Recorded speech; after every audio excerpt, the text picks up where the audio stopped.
Tapos ano mo ng mga salita. Alin? Yan. Silent mode lang. Mm. And then Voice over. okay, tapos saan ka nag-i-edit? Dito. Marunong ka na. Para pantay siya. Kasi pag hindi mo sinungkap, baka sabihin hindi pantay. Hindi nga pantay-pantay kung minsan eh. Ano lang to, homemade lang. Homemade lang.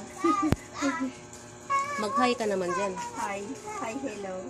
Eh, totoo talaga yan? Nakita ko sa'yo dito. Di pa, Nakita ko nga sa'yo para maniwala ka. hindi, Ate Im, alam mo, hindi pa ako marunong masyadong magtali ng... Gusto mo mag-shoutout? Sige, mag-shoutout ka dito.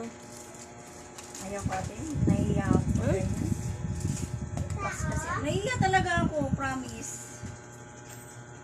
Diba, oh. Hinahalo-halo ko para yung asukal, para mag-ano. Totoo talaga yan, Ate Im? Naka-live ba talaga, Ate Im? Hindi ka nagbibiro? Kaso lang hindi abot dito yung wifi ko. Mahal naman ang wifi mo. Sa akin yung 600 ba? Bakit hindi ka Bakit hindi ka mag-vlog? Ha? Bakit hindi ka mag-vlog? Hindi para kung tangan yan. Kung saan ka pumupunta para ano. Dati alam mo, hindi ako marunong mag-ano ng ice candy, mag-tali.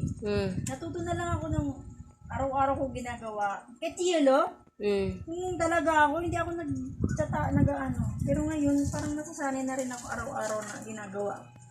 Ay, ilang piraso na yan?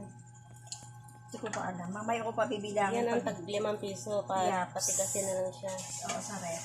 Ilalagay ko sa freezer pag tapos mag-ano. Ito yung best friend ko na payaman na.